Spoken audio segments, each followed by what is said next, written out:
Hi guys. என்னன்னாங்க, வண்டி வந்து செகண்ட்ஸில் R3 வந்து பர்ச்சேஸ் பண்ணியிருந்தாங்க. ஆனால் அந்த வண்டி நமக்கு ரேடியேட்டர் ப்ராப்ளம் இருந்திருக்கு, ஹெட்லைட் எரியல, அந்த ப்ராப்ளம் இருந்திருக்கு. ஆனால் அந்த ஏஜென்சியில் நான் வாங்கும்போது என்கிட்ட மறைச்சி கொடுத்துட்டாங்க. ஆனால் நான் வீட்டுக்கு வந்தவொடனே ரேடியேட்டர் மட்டும் ஆனில் இருந்துச்சு. வண்டி நம்ம ஆஃப் பண்ணோம்னா, அந்த சுவிட்சில் ஆஃப் பண்ணோம்னா ரேடியேட்டர் ஆனில் இருந்துச்சு. அதுக்கு அவர் கால் பண்ணி நான் கேட்குறேன், இந்த மாதிரி எந்த வண்டிக்கு வந்து ரேடியேட்டர் ஆனில் தான்ப்பா இருக்கும் அப்படின்னு சொல்லி எனக்கு மொட்டை அடிச்சிட்டாரு. சரி, நானும் நம்பிட்டு இப்படி தானே இருக்குது அப்படின்னு நினச்சிட்டு நானும் விட்டுட்டேன். திருப்பி இடையில ஒரு நாள் வந்து ரேடியேட்டர் ஃபுல்லாக ட்ரை ஆயிடுச்சு. திருப்பி நான் ரேடியேட்டர் ஆயில் ஃபில் பண்ணி பார்த்தேன். சரி, இதுக்கப்புறம் ட்ரை ஆயிடுச்சுன்னா மெக்கானிக் என்ன சொன்னால் ஷெட்டுக்கு கொண்டு வந்துரு அப்படின்னாரு. கொண்டுட்டு போனோம். டச் பிளேட் கேஸ் கழட்டினாங்கன்னா இது ரேடியேட்டர் ஆயிலும் இன்ஜின் ஆயிலும் மிக்ஸ் ஆகி வண்டி ஃபுல்லாக அப்படியே க்ரீஸ் மாதிரி ஆயில் இருக்குது.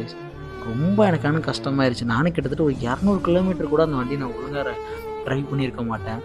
நமக்கே இப்போ எப்படின்னா, ஒரு வண்டி வாங்கினாலும் நமக்கு தெரியும், அது நல்லா நமக்கு ஓட்டினா தான் ஒரு சாட்டிஸ்ஃபேக்ஷனே வரும்.